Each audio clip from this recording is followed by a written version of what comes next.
iPhone 13 on us for every customer. Current, new, everyone. To show the love.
You see, we were in Texas. Hey, Damaris. Hey, Damaris. Damaris is what I get in the South. No, that'll be Demur. That'll be Georgia. Demur. Damaris? Damaris. Big one. Hey, Damaris. I get That'll be Damaris. Georgia. I get Damaris. That'll be Georgia.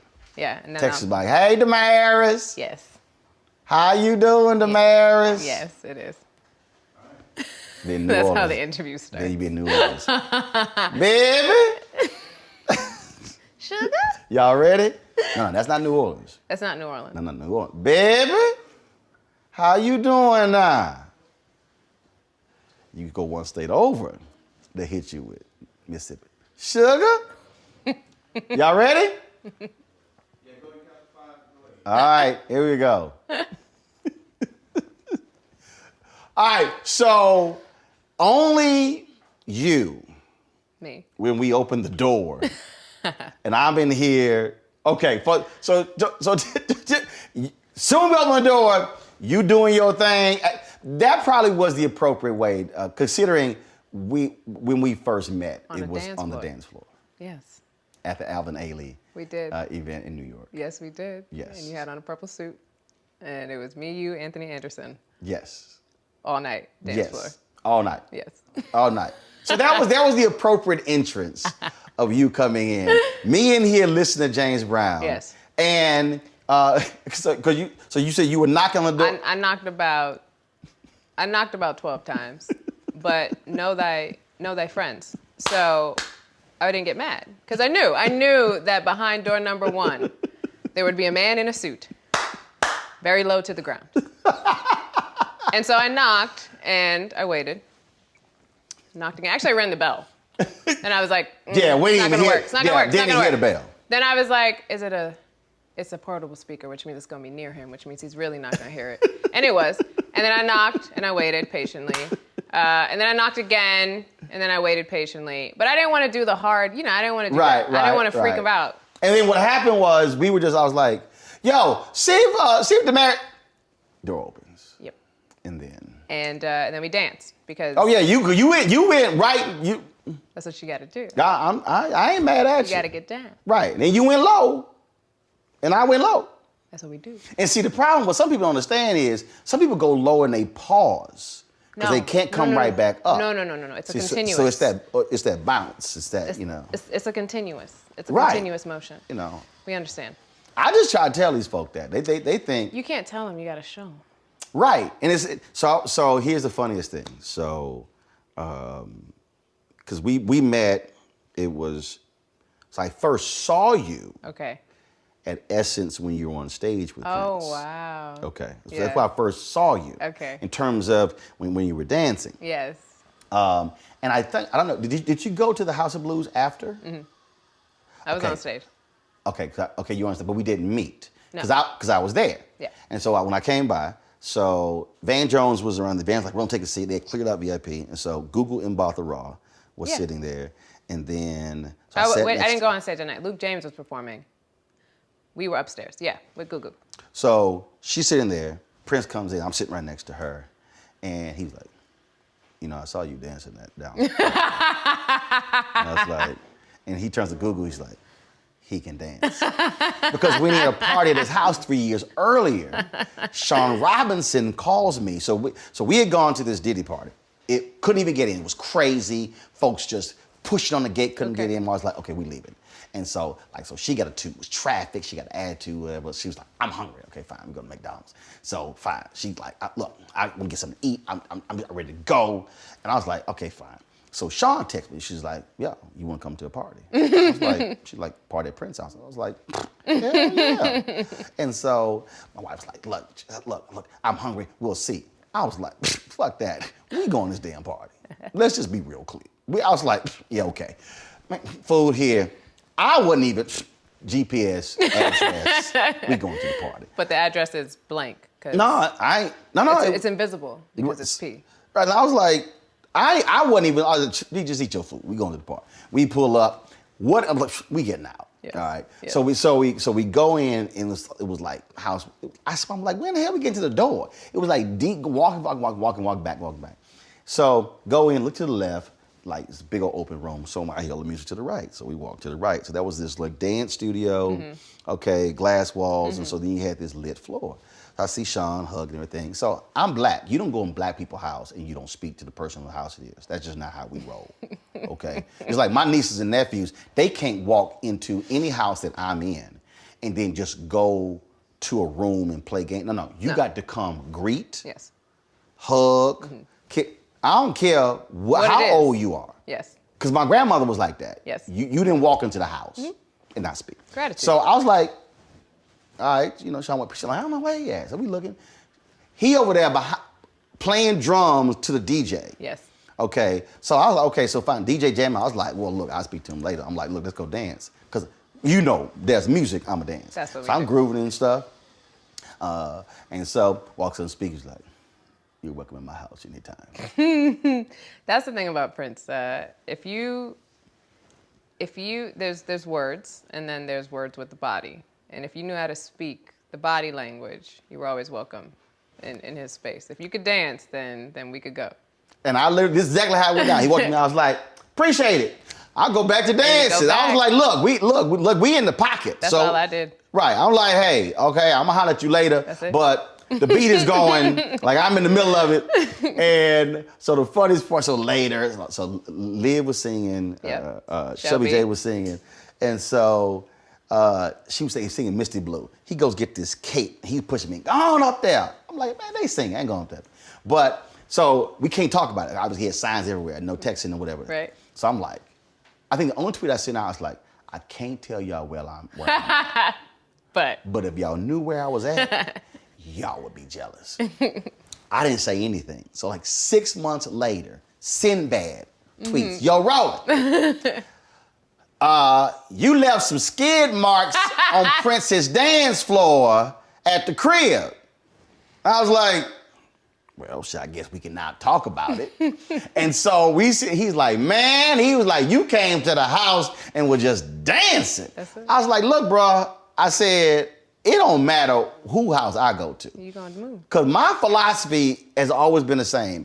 If I go home and this suit's dry, I'm pissed. There's a problem. But if I go home and this bad boy is drenched and I got to peel it off, I'm like, oh, hell yeah. It was a good party. So is that how you are as well when it's like, because you know, I don't get this thing now at clubs where they go to the club, they get drinks, they stand around, talk, and watch the DJ. You know, so here's the thing that I've been kind of thinking about a lot lately. With the age of social media, which has its pros and cons, I feel like we're learning how to listen with our eyes. Right. You get a text message from someone, you have to interpret how it sounds. Right. And so how is that also not going to affect how we move?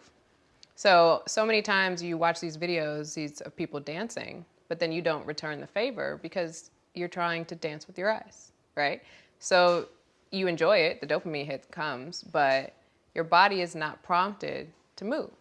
So you get to a club per se, and you got your phone in your hand, and you're recording something, right?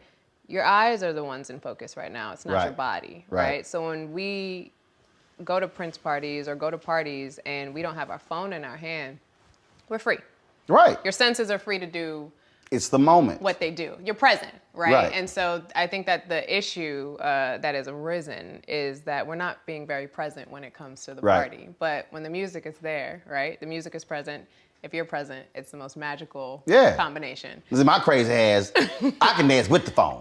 So we gonna, the video just gonna be a moving video. It's just gonna be a moving video. Love our new Alexa. It's a Buick. Yeah, Alexa. Buick. Alexa. It's a Buick. It's an Alexa. It's a Buick. It's an Alexa. Coach, that's a Buick. That's an Alexa. The Buick Enclave with available Alexa built in. Into the bins over the window seats. These are the only bins that will accommodate larger rollerboards.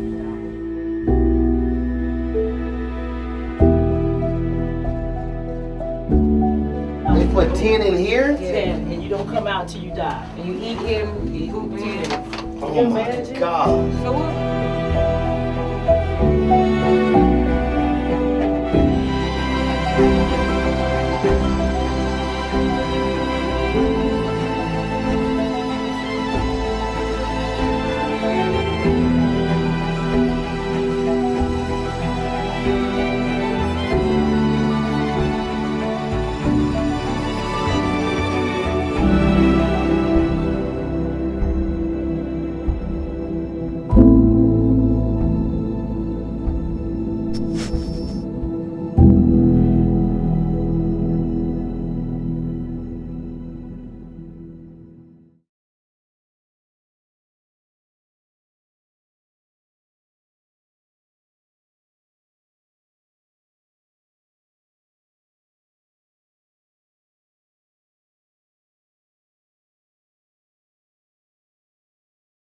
Because I mean, I just think about how I grew up. My family, we would have. So you grew up in New York. Yeah, I'm from Brooklyn. I grew up in Houston. Okay. Large family. Humongous family. My family's from St. Kitts in the Caribbean. So how many aunts and uncles you had? Ooh, in total, on my mom and my dad's side, I have 10, 18, 20. Somewhere, my mom's mom had 8 kids. My mom's dad had 10 kids that we know of. We're finding more by day. My dad's mom, I believe, had 11, and his dad might have had 1. So that is the number that I know of. So I had 8 and 8. Okay. So my mom, and we really spent more time on my mom's side. Copy. Because we lived 8 blocks from my grandparents. Okay. My maternal grandparents. And they had, those 8 kids had 42. Yeah, so I've got about 60 cousins. And then those 42 had, if I'm correct, 82. So you just grew up with National or Geographic. 90. National Geographic. Oh yeah, and in full fact, and because the Catholic Church we grew up in, it was found in my grandparents' living room. Okay. So every Sunday was A party. minimum 30 people. Yeah. Like minimum. Yeah. 40, 50. I literally I've never spent the night growing up at a non-family member's house. Wow. No, I just, there was no room for friends. Wow. I mean, when you got, it was 5 of us, when you got 37 That's beautiful. cousins, Right. you ain't got no room for friends. But I think that's also the thing too, right? Like the common denominator there is energy. Yeah. You're constantly surrounded around energy. So back Constantly. to your concept of, your comment about dancing. We're all alone these days, so much Yeah. so. And so you're trying to get human energy from a device, and it's just not the same. Right? And when I say we hang, it was this happened all the time. So it could be a Tuesday night, Yeah. and we at the crib, 6:30. Yeah. It's 7:30. Yeah. And a relative drop over. Mm-hmm. Then the phone will ring and be like, "Yo, what y'all doing? Who's there? Oh, okay, I'm gonna drop by." Yep. Then all of a sudden, somebody else will call. Mm-hmm.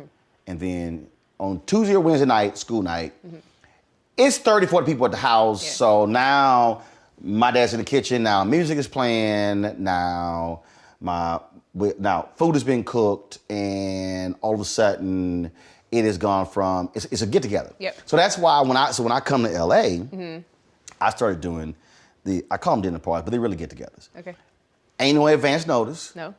I literally drop and I go, "Yo, I'm here. That's We gonna hook up at so-and-so's how I'm house." Right. I mean, because I don't even, like a couple of people I've hit, they're like, the publicist hit back. I'm like, see, this is why I don't talk to y'all.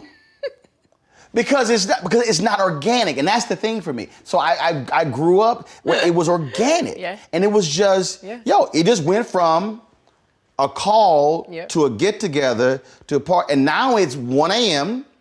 We gotta go to school the next day, but it's all family. Yeah. And I think COVID. I think what COVID did was, I think COVID taught a lot of people the value of those get-togethers. Yes. And people really realized how often they said no to going to stuff. Yes. And then it was like, you know what the hell was I thinking? Yeah. First of all, life is not guaranteed. Why was I saying no? Right. Why was I passing up those moments, those opportunities, just to call some people together and say, "Yo, come by the crib.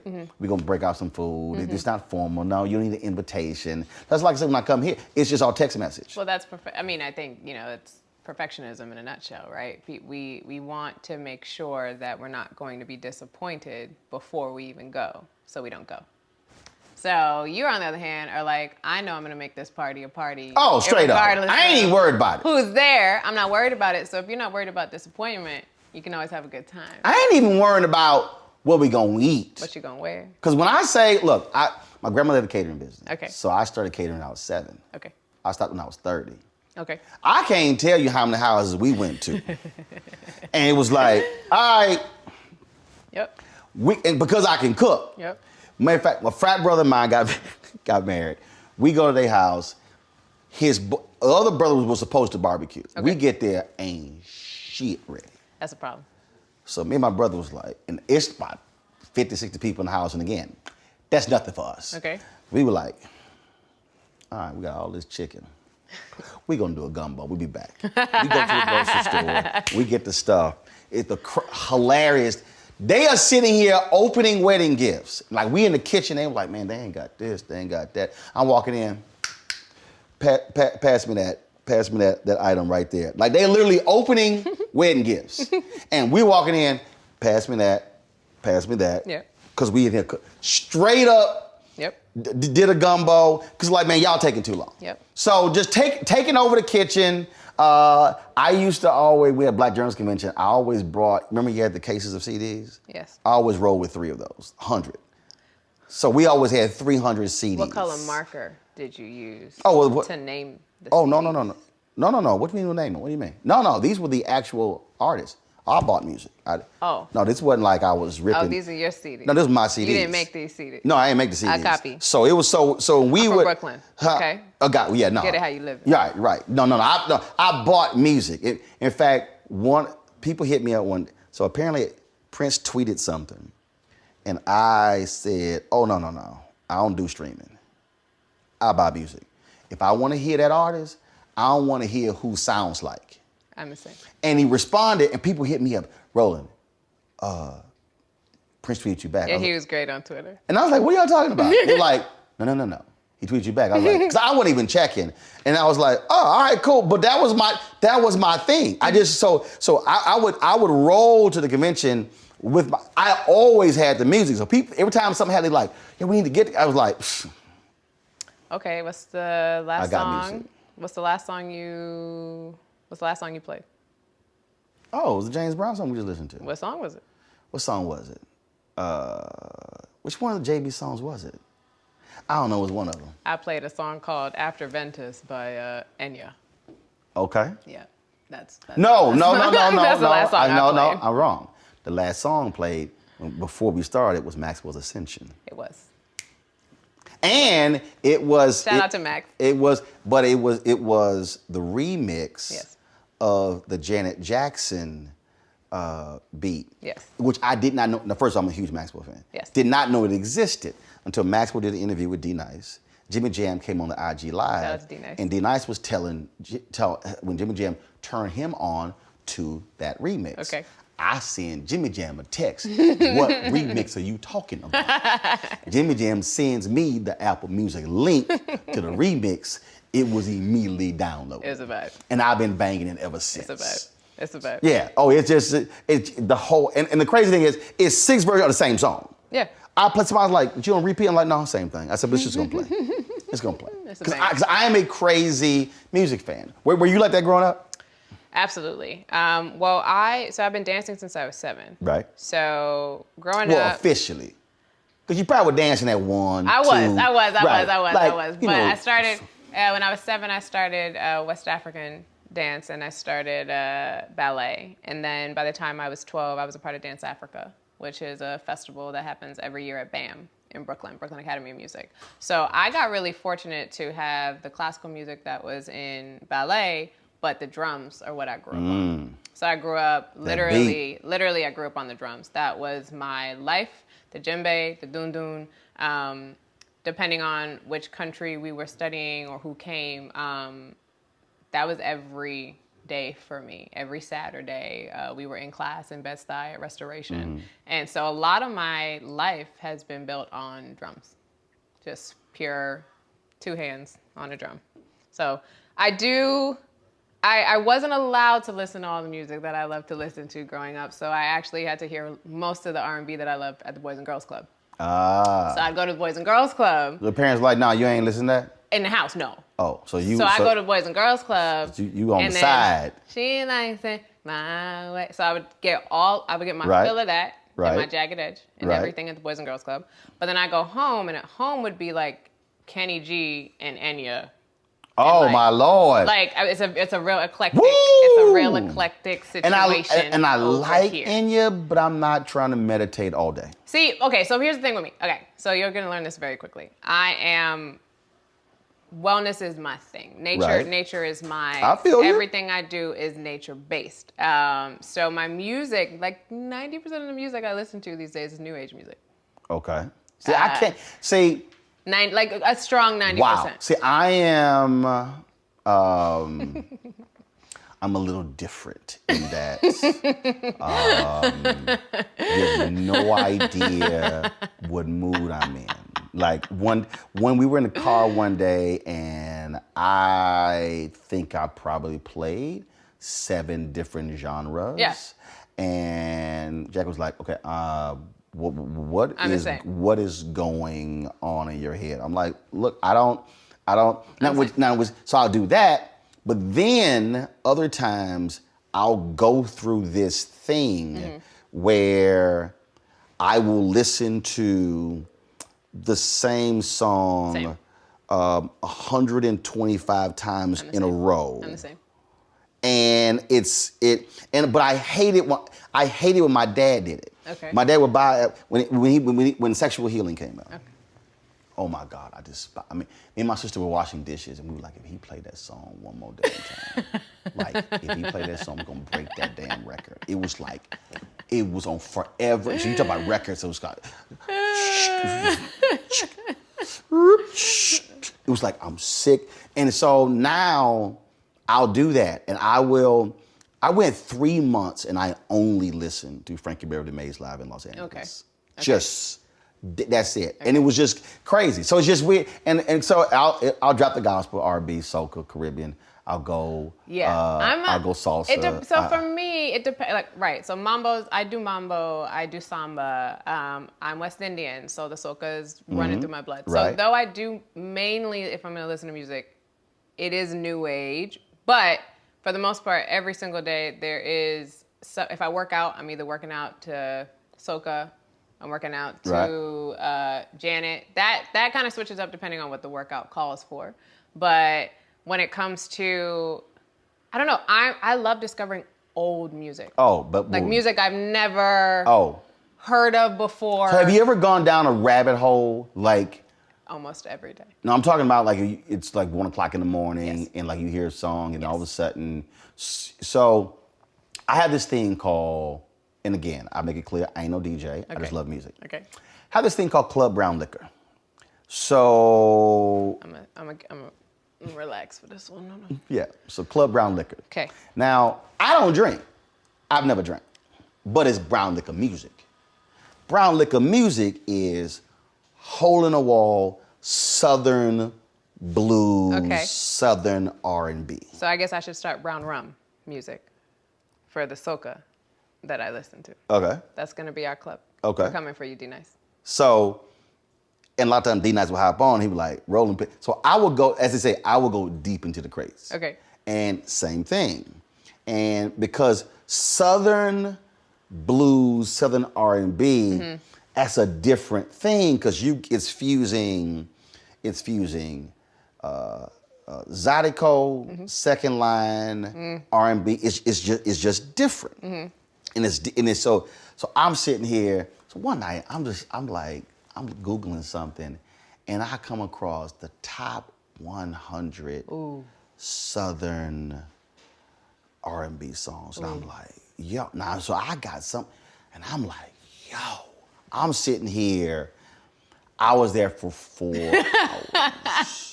For 4 hours. I got up at 5:30. One of my obsessions is actually finding the key that the song that I love is in, and finding other songs in that same key. So when I go into rabbit holes, based on what I'm feeling and what key I need.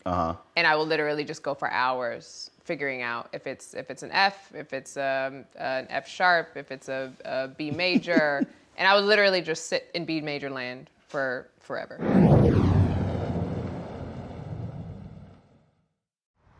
How about sushi? I just had sushi for lunch yesterday. How about tacos? Automatic emergency braking, one of 6 advanced safety features standard on every 2022 Chevy Equinox. Find new technology. Find new roads. Chevrolet. Pull up a chair. Take your seat. The Black Tape with me, Dr. Greg Carr, here on the Black Star Network. Every week, we'll take a deeper dive into the world we're living in. Join the conversation only on the Black Star Network.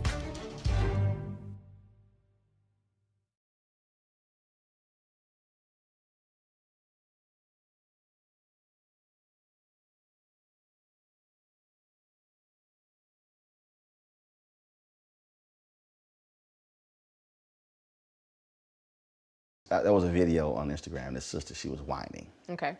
And no, she wasn't complaining. She was whining. She was whining. She was whining. She wees. She was whining. She wees. She wees? She waste. Oh, she waste. She was whining. She waste. She's whining. She waste. Thank you. See, I just cut it off. She was whining. So I just, she was whining. She was whining. She waste. She was killing. Walking. She was walking up. She waste. That's what we say. We say really? walking. We say walk in. Say with me. Say walk in. Walk in? We walk in. We walk in. We walk in. Walk in. Yes, we walking up she waist. She was killing it. There we go. Like, killing it. Now, people in this country, because I want you to talk about this here. Okay, please. And she was killing it. Okay. And I was like, yo, she's killing it. But what is this song? Okay. Dude, you ain't really asking about the song. You just wanted to post this woman being sexual. I said, no. You really wanted to know No. You don't understand. No, you don't understand. Now, she was killing it, but I was like, yo, what is this song? I Shazammed it. I pulled the Amazon thing up. I was trying to listen. When I say I go old school, I will listen to the lyrics and then type in the 4 or 5 words and lyrics. Could not find it. And these people got like, oh yeah, frat. I said, no, y'all don't understand. What song was it? It was a Kevin Little song. And I was like, turning me on. Y'all think I'm tripping? I want to know the name of this song. I literally put that, I went on Twitter, Facebook, Instagram. I was like, okay, I said, you know what? The hell with y'all. I need all the soca people. Let me know what the hell the name of this song. About 30 minutes later, somebody was like, yo, that's Kevin Little. This could not Shazam it. Okay, maybe not. Found it, was jamming it. And I was like, oh, she getting it. She fine. Right. But what's the name of this song? I said, I need to know the name of this song. And he thought I was, and I'm like, they don't understand. Like, that'll happen. If I hear a song, I will, matter of fact, when I was in St. Kitts, yes. Randall Robinson he brought a bunch of friends together. It was New Year's. Okay. And so we were going on this yacht ride. Yeah. And we're walking, and somebody was a song, it might have been an Adele song, I don't know what it was. And I was like, I froze. I was like, that's a nice beat. I was like, hold up, I'll be with y'all in a second. And I literally, and what happened was, so my phone wasn't working properly, so I could not Shazam. I recorded I pull up my audio app. Stood there for a minute, and then I was sitting here going, okay, make out the lyrics and everything. Stopped there, I was like, okay, when I get back to the hotel, I'm on Wi-Fi, I'm gonna sit in Shazam. And I went through all, they were like, are you serious? I do that all the time. Yeah. Well, I mean, when the rhythm is hit. Right. When a song, this is what I said. I call it aw shit music. Ooh. When that song come on and it hit, that's the face. You like, oh shh. You start stomping your feet. You throw your hand. Every song don't do that. No. So, what's a couple aw shit songs? Like when it hit and you just, woo, no. You start getting loud. Woo! You like, come on. So you start. It's gonna be good. See if I can stump you a little bit. All right. Start off with a Prince song, Lady Cab Driver. Okay. When that hits, I'm moving. I've been stuck on Willing and Able for the last couple of weeks. Because 30th anniversary of Diamonds and Pearls. I've been on, because it's also like a gospel song. All his songs. But Lady Cab Driver does that to me. You know, Sexual Healing actually does that to me. I know you're over it by now. No, I'm not over it. You're back. I'm back. But it was like. It does that to me. Right? When it hit, when you hear that first, boom. I gotta throw a friend in here. Luke James, I Want You, classic. I think it's his first single. When that hits, I go crazy. Champagne, How About Us? Oh. See the face. Yeah. I saw the face. That song hit. Hold on. This is.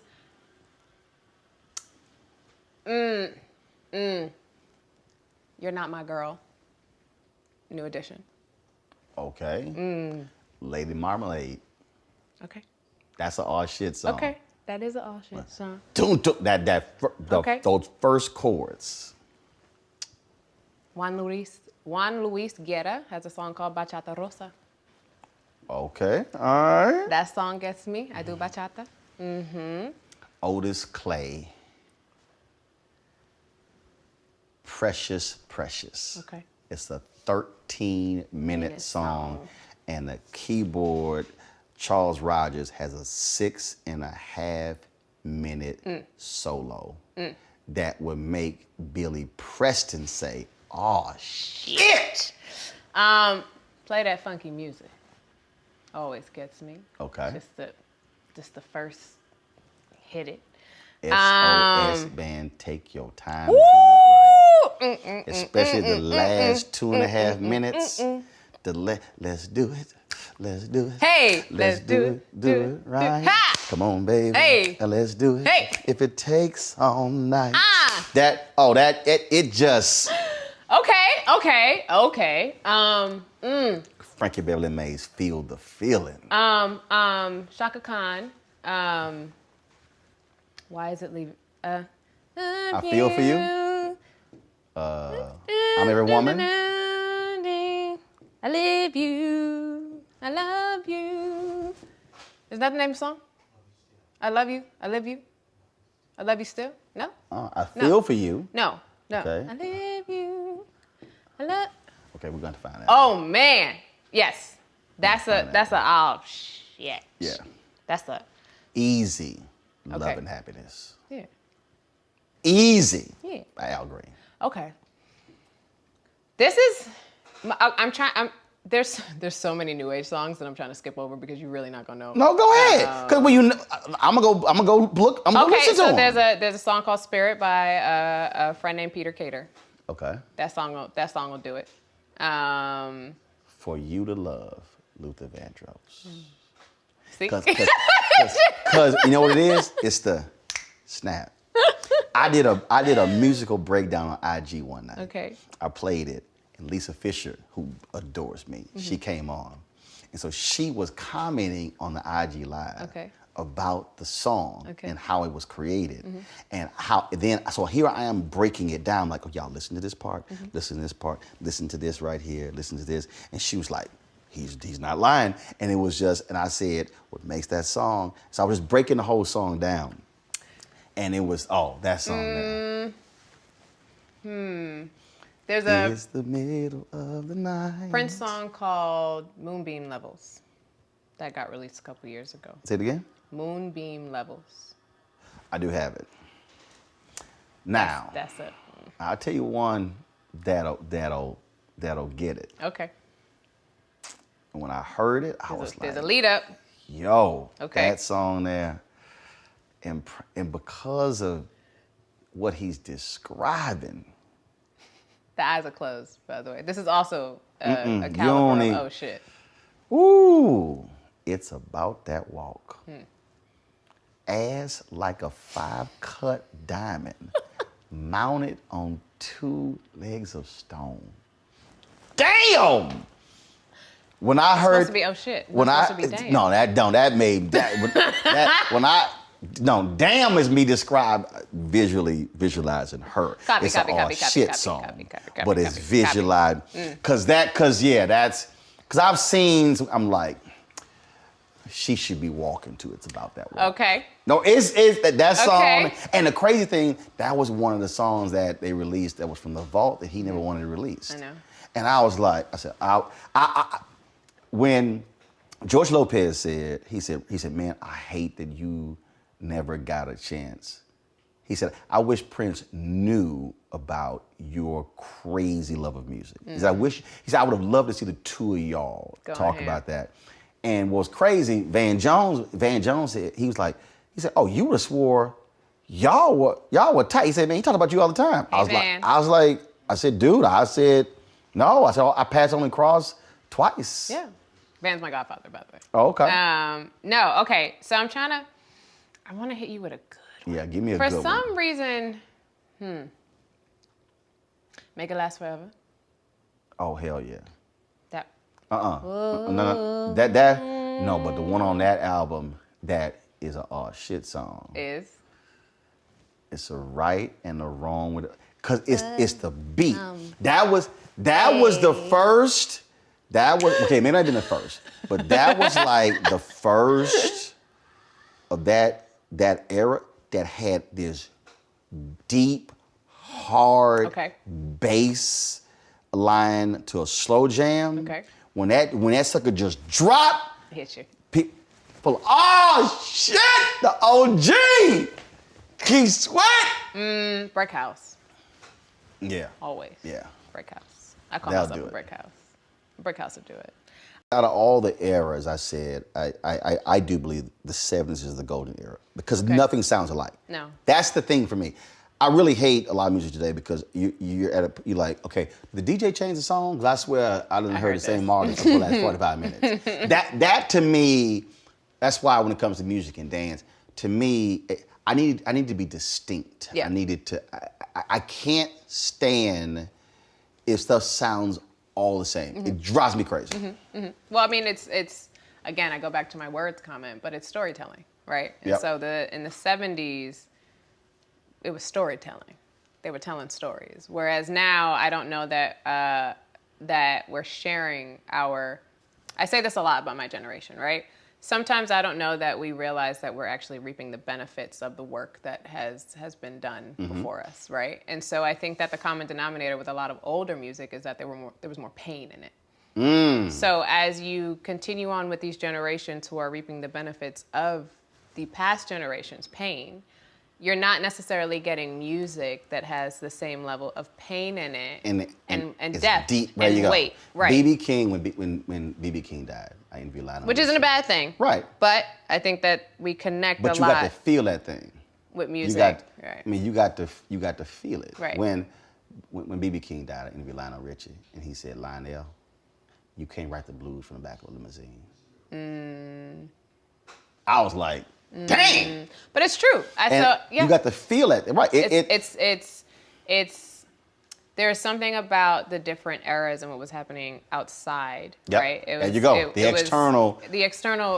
Music was a way of speaking when you couldn't speak, Yep. right? And so I think so many of our favorite songs Yep. were the artist not necessarily getting on a stage or There you getting go. on a talk show. Or getting on social media. Or getting on social or media. being on IG Live. Right, and being able to It share had to it. come through the music. But I think what ends up happening, though, unfortunately, is that older generations end up kind of looking at us as like these kids. But it's like this is what happens when you fight. Well, actually, what I say to the older generation, I said, if you did not play the music, that's why. But my nieces roll Right. with me. I would Right. say, headphones off. You gotta, yeah. My whole deal is, you can't, like, because growing up, we couldn't be in our room Right. listening to our music while my daddy was listening to His music. No. Bring your ass in here. Right. So my appreciation of all of these music, you talk about B.B. King and the Crusaders with the Royal Philharmonic Orchestra. Oh.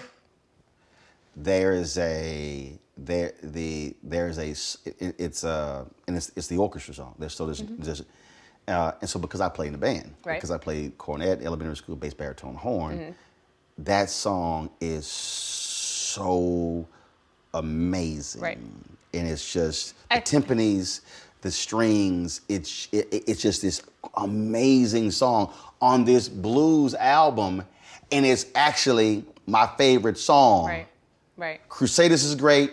Randy is great. B.B. Right. King is great, but that song is so amazing. Again, common denominators, right? Live music. What are you doing? Oh. What are you doing? What are the musicians doing? They're moving. There you go. What do you love to do? You love to move. What type of music do you connect with more? Music that moves you. All day. You know what I'm saying? So it's like when you think of symphonies, and when you think of live music, and when you think of music, again, from the 70s and from the 60s and anything before that, The common denominator was that there was live music. And then all she song is, I need that music to move me. Right. And so now I think what's happening is now there's a formula. There was no formula then, right? So people had to be okay with failing. Yep. And because they didn't want to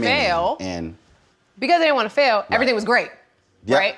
We now know that failing is not necessarily a bad thing because we have the luxury of failing and still being able to have a job. Right. Right. It wasn't the same back in the day. You couldn't fail and think that you were gonna be a superstar. So again, I think that also is changing how the music sounds. And the competition too. Like I tell this all the time to artists, and I do it with comedians as well. I'm like, if you had to, now everything's about the verses, but I say before even verses, I would say when you had to battle or if you were on tour, who brought the best out in you? So you've been dancing, you've been modeling. Yep. Now you transition to being a superhero. I am a superhero. Yeah. From an artistic standpoint, who would you love to go against? Now, people take that and they think, I said, no, it's not, I want to destroy you, but who would you love to go against? Who would absolutely bring the best out of you, and it would force you to raise your game, so and to be able to say, no, I want to go against that person. That's such a good. There's two people who pop in my mind immediately. One from the superhero realm, which would be Zoe Saldana. Okay. Because she's also a dancer. All right. And so one of the things I love about her work is that she is 100 at all times, right? When it comes to her fighting style. So I would love to, I'm on Titans as Blackfire. And so I'd love to suit up against Gamora. Also on a show called C with Jason Momoa. So I actually got to work with him, and that was energetically really fun because of how much energy he has. Right. So I think that the one that I haven't done yet would be Zoe Saldana. I had the opportunity of working with Jason. In terms of a modeling perspective, my girlfriend Joan Smalls, I will take you on any day. What's up, Joan? If you want to go, we could go. Joan, this is a challenge. Let's go! From a dance perspective,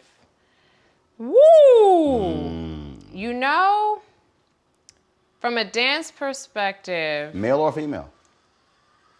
I would have loved to be on a stage with Josephine Baker. Ooh. I would have loved to see what a back and forth with a live band going would have been like if she went and then I went and then she went and then I went. I tend to enjoy people who are free, who just go. Right. So those would be my tickers, my caliber.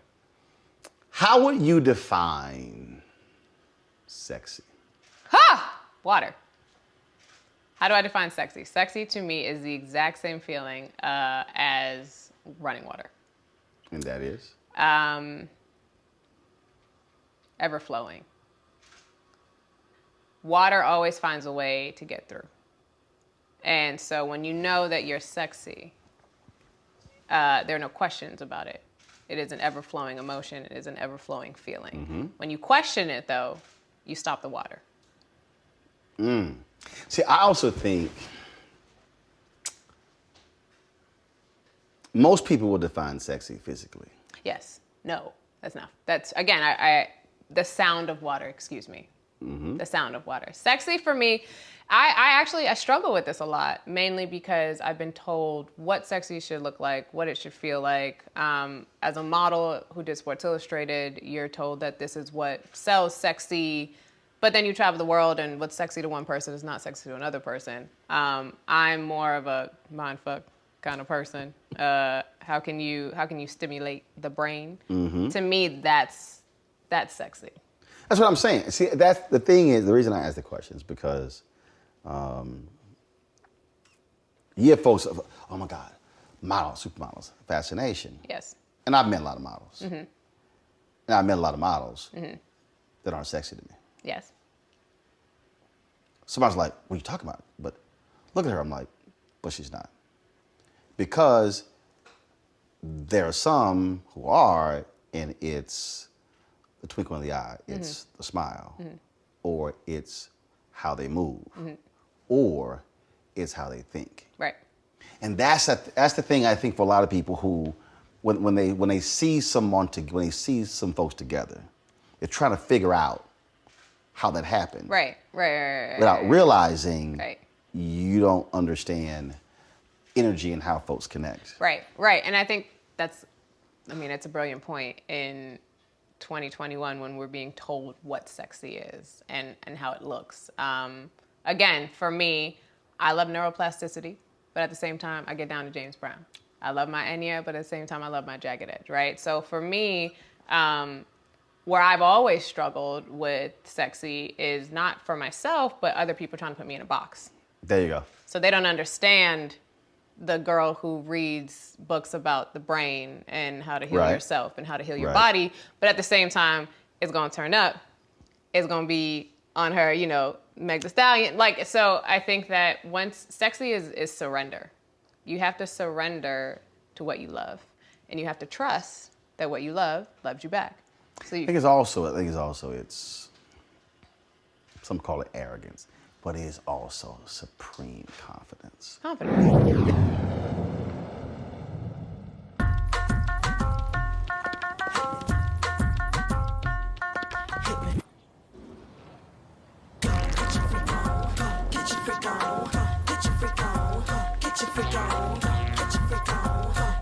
Don't you think it's time to get wealthy? I'm Deborah Owens, America's Wealth Coach, and my new show on the Black Star Network focuses on the things your financial advisor or bank isn't telling you. So watch Get Wealthy on the Black Star Network.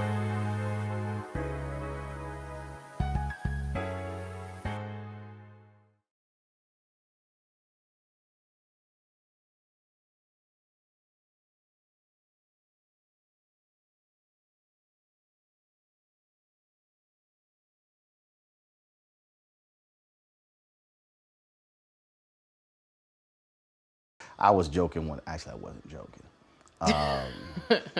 One of the reasons why I don't particularly like this whole skinny pants thing is because skinny jeans? Pants, jeans, but also how they're doing the suits now. Okay. Is because I said, no. I said, your cuff has to hit the door before you do. Oh God. See, I don't want it. And when I told somebody that, they were like what the? I was like, no. I said, and they were like, but I forced them to think about that. I said, no, that's a walk. I said, that's a flow. But that water. So for me, I when I wear pants, right? I like pants that hit the floor. Okay. So I'm the same, right? So you're rarely gonna see me in a pant that's too short. I don't really. Oh no! So I don't like that feeling. Like I am very. I had an outfit made in Ghana, and I'm actually pissed off right now. Okay. The outfit made in Ghana, and it hit the top. Whoa! Oh, that's wide. The funkiest 48-second song ever. I put this sucker on loopers on the Gap Band live in Atlanta. Child, talk about your shoe. 48 seconds, and it's crazy. And I thought I put this damn thing on Do Not Disturb, but somehow it still rang. All right, let me turn this off. Here's what happened. It hit the top of the shoe. It's perfect. Okay. It's perfect. It's perfect. Why did it shrink an inch? Dry cleaners. I'm pissed. You have no idea how that inch pisses me off. When I wear them and they don't hit, I get it. It dries. I hate. I'm 5'11". I can't. I understand. We call that flooding growing up. Listen. You flooding. My girlfriend. I can't. My girlfriend Sarah. This is her company, Tongoro. She makes everything extra long. She makes everything to flow like water. There you go. And if it doesn't flow like water, chances are I'm probably not gonna enjoy wearing it because I enjoy the presence that comes with being tall. I really love being tall. I love when you can get into a room and people can feel you before you get there. So I like my clothes to also feel like that. So that if I'm not moving, I still look good. Right. It's water. When water is settled. Good. Water can be the most terrifying thing in the world or the most calmest thing in the world, right? But it's still water. And I think that we keep trying to change ourselves to change form. when the reality is you're always going to be you, right? I call it the 3 levels. Always. I call it the 3 levels of truth, right? So you got the first level that it's water. And then that's the unchanging truth. And then you've got the second level, which is the changing truth, which is right now the water is still. In 5 minutes, the water is rough. Mm-hmm. Both are true, right? Just depends on the time, right? So that's changing truth. And then there's the top of that, which is the belief that has somebody go, that's not water. It's ice. And you're like, no, it's water. And they're like, no, it's ice, right? But ice is water. So I think it's the same thing when it comes to style. Yep. There's going to be the you, your body, your who you are, that's unchanging, right? But then today you might enjoy a white suit. Mm-hmm. Tomorrow you might enjoy a green suit. Today you might say, I hate green suits. In 3 days you might say, you know what? I love green suits, right? That's a changing truth that when other people see you, they'll go, but 3 days ago you said... Don't matter. You don't like green suits. I asked somebody to tell me, dude, I don't understand. Right. I'll see you in this African outfit. I'll see you in this tuxedo. I'll see you in linen. Mm-hmm. I was like, right. What's going on? I said, I said, first of all, I don't want you to always assume you know what I'm going to wear. I'm gonna hit you with something. It was like literally, like same thing for feather pocket squares. Okay. I always wore silk pocket squares. Okay. Then I was looking in GQ and they had this guy had gone to Japan, had this shibori pocket square. Yes. That looks like a flower. I was like, yo, that's awesome. Mm-hmm. And I said, I got, the Museum of Modern Art was the only place where they sold it. Okay. They had 2, and they added 2, I bought all 4. Okay. So then I found this woman in California who made a different style of shibori pocket square. Okay. They looked more like a seashell. Okay. You put it in your pocket.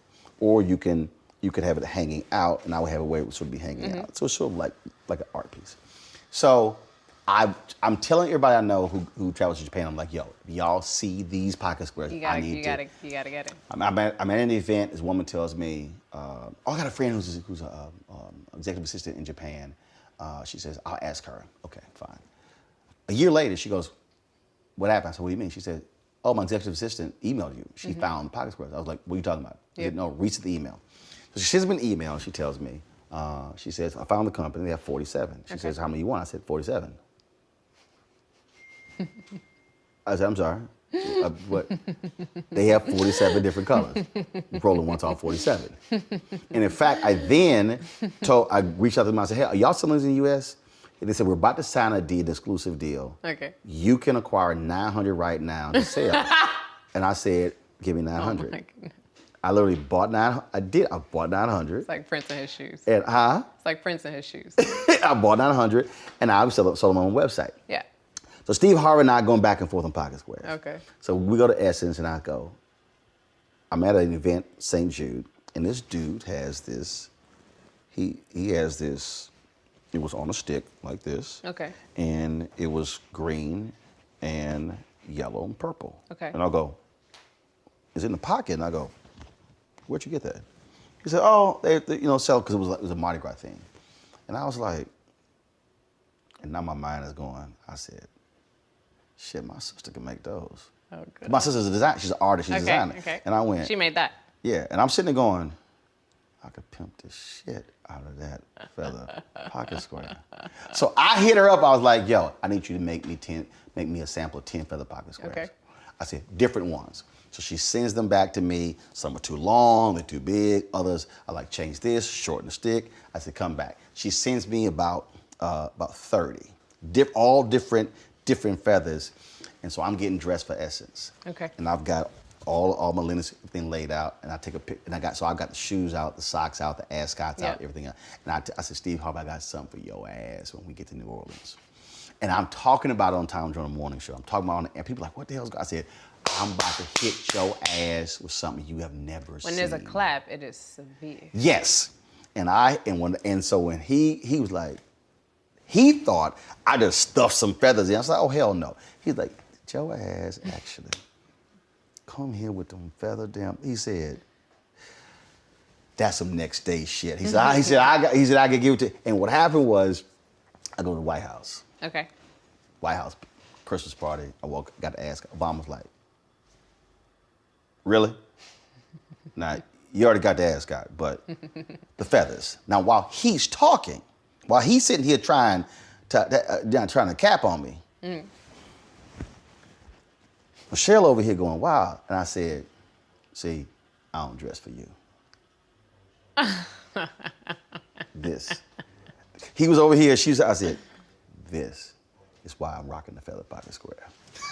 Well, then I appreciate your feather pocket square So, today. yeah, because I had linen on, so I was like, I'm going to go ahead. I had linen shirts and pants. I said, I'm going to go ahead and put the jacket on. I appreciate it. Rock the feather I pocket square. appreciate it. It's doing the job. I said, I'm going to go ahead and do It's that. doing the job. Because and dudes, I was like, man, that bullshit. I ain't wearing no feather. I was like, I don't dress for you. I appreciate it. Also, I've had a thing all year with swans, so I'm with the birds. Last question for you. Okay. What do you want to do that you haven't done? There's talking. I can hear it. What do I want to do that I haven't done in terms of life or career? Anything. Anything. It could be career, it could be anything. What do I want to do I mean, you danced. You've danced in front of thousands. that I haven't done? Do you sing? I do. Okay. Have you? No one knows this. No one know? Now they do. Like you can really sing? I sing. Show me something. No, we're good. Come on. This is not an audition. It's not an audition. No. Show me something. I've kept it to myself for a Show reason. a little something. Give brother a flash. A little something. What? Are you going to do something with it? Are you Maybe. going? I don't know. But that's up to me. Peer pressure. Not my thing. Oh, I don't succumb either. Exactly. But you're the one who said you can actually sing. I can sing. And okay. So where? Okay. Have you done on the stage? Where have you sung? Do you only sing in the shower? I grew up singing, and then I changed to dance. So why not use all your gifts? I will. What you waiting With for? time. I'm not waiting for anything. Why you holding back? It's not holding back. It's literally doing things on my own time. Yes, you're doing things on your own time. Yes. So. You scared? No, God, no. You sure? Positive. Why would I be scared? Well, earlier you talked about being unsure. Yeah, but I think that again, in today's society, we're giving everything away too fast. We've killed allure. We know what everyone can do. We know what they eat. We know what time they wake up. We know how they dress. We know why they dress that way. We know how they do their hair. We know all the products for their hair. We know all the products for their makeup. The reason we used to have legends is because we had mystery around them. Mm-hmm. And so for me, I have a lot of amazing things that I do. I'm a professional candle maker as well. I own a candle Really? company. I am. I own a candle company. I know how to make those candles. I do a lot of things that people don't know that I know how to do, but one, it allows me to use them for my job, for acting, right? Mm-hmm. Everybody who's watching the show, I trained in capoeira all years, right? So they get to enjoy that. But I enjoy the element of surprise when it comes to people. I also went to LaGuardia High School, right? So like I grew up with people who could sing, right? So I'm not gonna, do a disservice to So say you can sing, the art. but you can't sing. I can't sing. I mean, I can sing. It doesn't mean it's gonna be, oh shit. It's a subjective matter, right? When somebody says you can't dance, right? You can dance. It just might not look like Misty Copeland, but you can dance. Right. So, yeah, it's not a fear. It's not a worry. I would love to be in Chicago on Broadway. That's something that I've never said, but I would absolutely adore to be Velma in Chicago on Broadway. And something I haven't done yet in terms of, I've done the TV show. I'd love to be a superhero in a movie. That's a thing. But something even more fascinating. This is brilliant. My cousin is a pilot and in the Arctic. He goes to the Arctic often. He's got locks down to here. And I love him very much. And sometimes when he's in the air, while he's flying, the Northern Lights will come while he's up in the air. Caucasian kid named Addison. And I'd love to experience what that's like to go to the middle of nowhere, take off in an airplane, and the Northern Lights come while I'm in the airplane. Because I really enjoy things that I can't control. That's where I find the fabric of life to be, the things that you can't control. And in a day and age where we want to control everything, we need those moments of aha, of magic, of beauty. So there's a bunch of things that I probably want to do in the entertainment industry that I probably have some control over as long as I train and do what I got to do. But the thing about the natural world that's so fascinating to me is you you have to release expectation to enjoy it.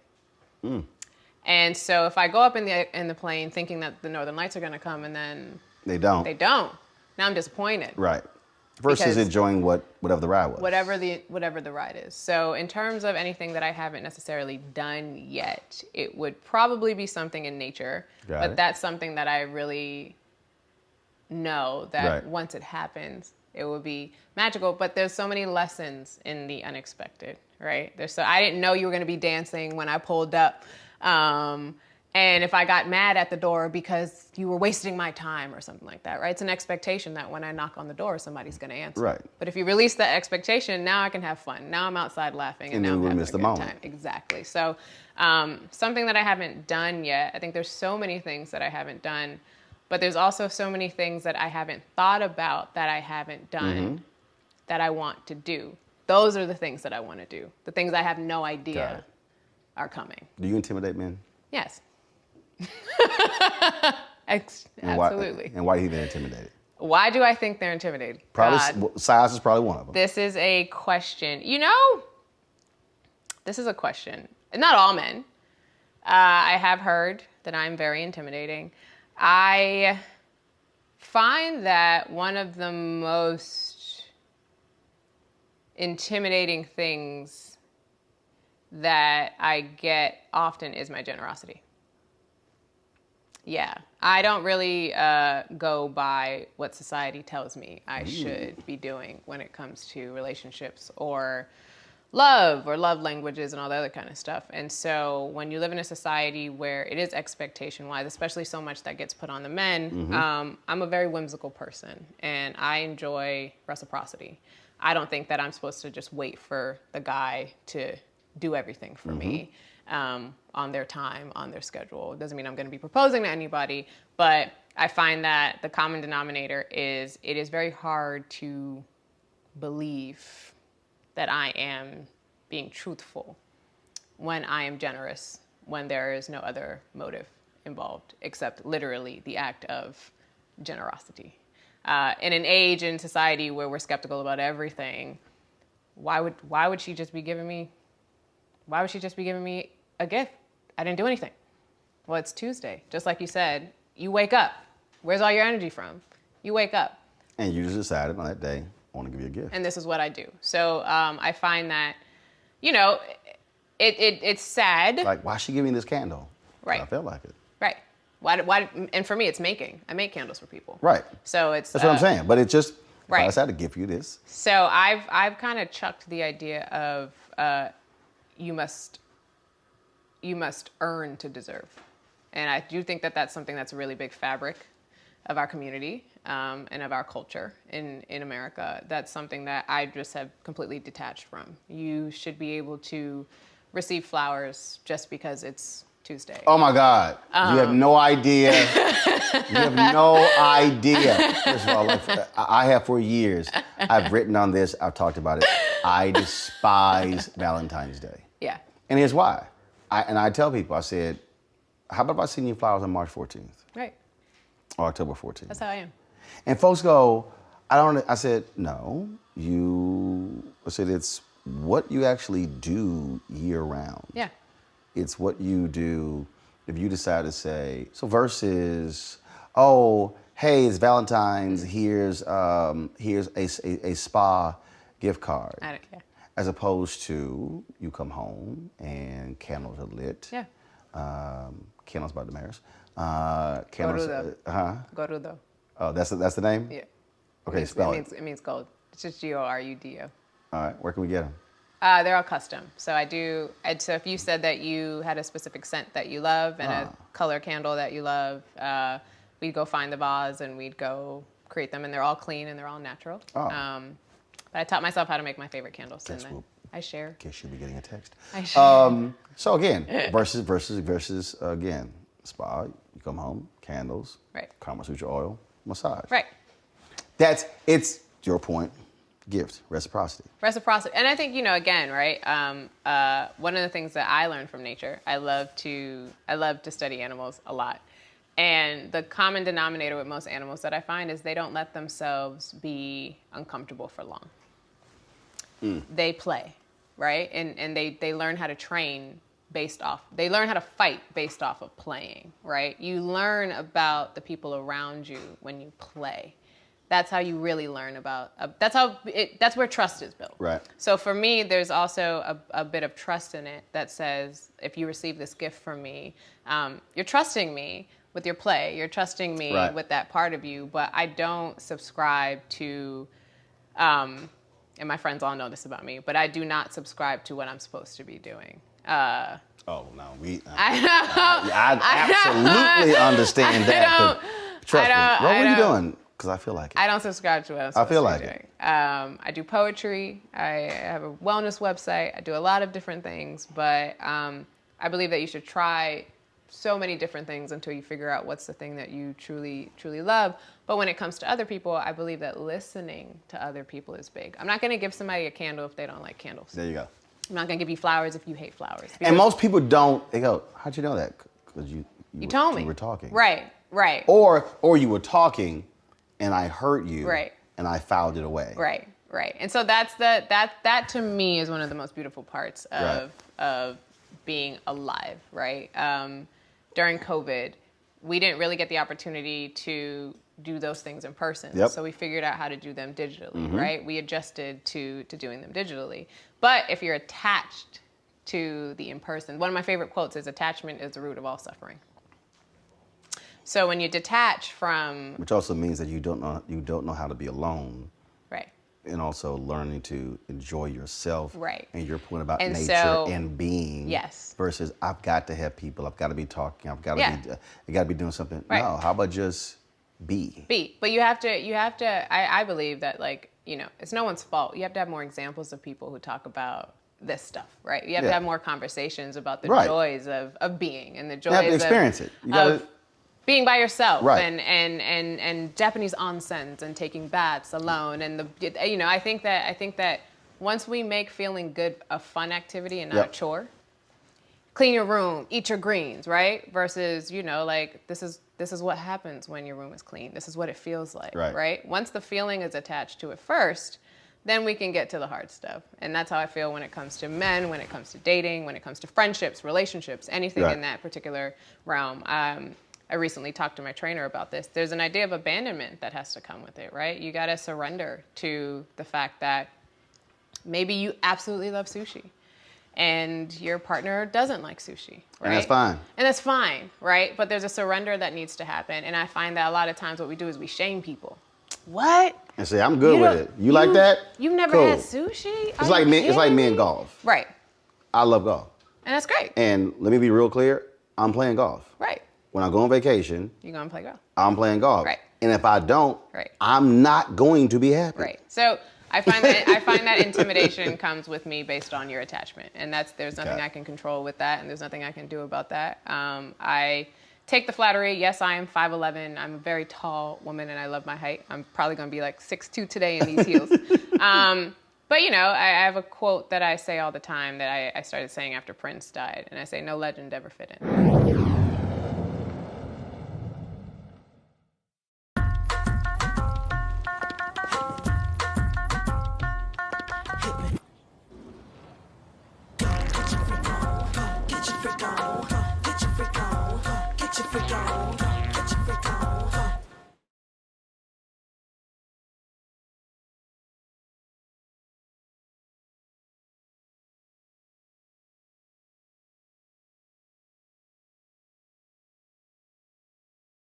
This is the last question. Okay. And I was going to ask it earlier, but I'm glad I saved it. Okay. Perfect segue. Okay. See? We're here. Connected. When I got the news that he had passed, when I think back to other musical icons that I grew up with, none actually affected me more than his passing. And it was like literally, not when I was in Jamaica and I heard that Michael Jackson passed, not when I was in Houston when I heard that Whitney Houston passed, but I was on Capitol Hill. I was going moderating the event. Okay. What do you think Why do you think that's the case? What was so different and unique that, because even I've even said now, I missed that cat. I missed that music. And maybe it was because we met, but we never got a chance to talk. Shelby J actually told me that he had my book, my faith-based book. She's like, no, Roland, you go to Paisley Park. Yeah, he knew you was. She's like, no. She said, he brought your book in. He's like, you need to read this. I was kind of like, are you serious? Why do you think he hit differently? From personal experience, Prince allowed you to accept yourself. Prince did not apologize for who he was. Prince did not make himself a victim unless somebody was actually doing something to him. Slave on the face. But I say this often, you know, people ask me what my favorite Prince song is. Prince is an artist and a person that had many multitudes attached to him, right? And because of this, everybody attached to a different part of him. One of my girlfriends says, if you take a diamond and you take a picture of it from 6 different angles, you'll get 6 different diamonds. And that's Prince. And so this was a man who, if you liked playing the drums and you knew he played the drums, then you connected with him there. If you loved singing, then you connected with him there. If you love fashion, then you connected with him there. If you love dance. If you love dance, then you connected with him there. If you love big bands, then you connected with him there. If you loved business. If you loved business, then you connected with him there. If you loved insight and enlightenment. Activism. And there were so many different sides of him that he never apologized for, and you accepted all of those things at once. He wore heels, but he also wore bell bottoms. He wore flares, but he also wore leather jackets, right? Like, so he had an afro, but his hair was straight. Like, there were so many, he played, right? And I think that his play allowed other people to feel like they could play, especially during dark times, especially when they might not have felt that they could be free at home. There's a freeness that came when you put those headphones on. There's a freeness that came when, you know, one of the things I keep going back to words. He was one of the few artists that I feel like the feeling of him transcended the world. It didn't matter if you knew the language. It didn't matter if you've ever been to Minnesota. It didn't matter if you've ever seen him in person. There was a calm and a security that Prince gave to you that said, it's okay to be different.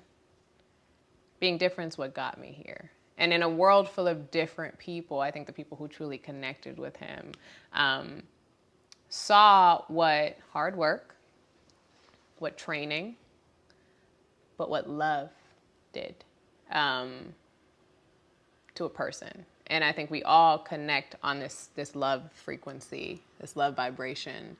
And so when he ascended and when he transitioned on, it was very different than somebody that you might have been attached to simply because you liked their song. Right.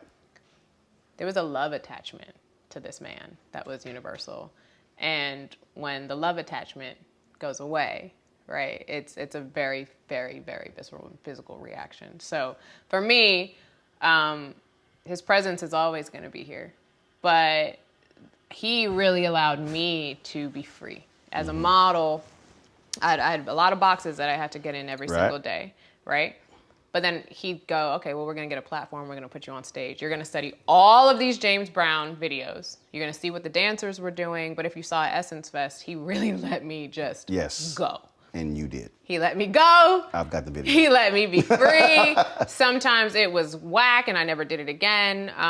But he was the first person in my life, I would say. Prince loved the people who loved him unconditionally.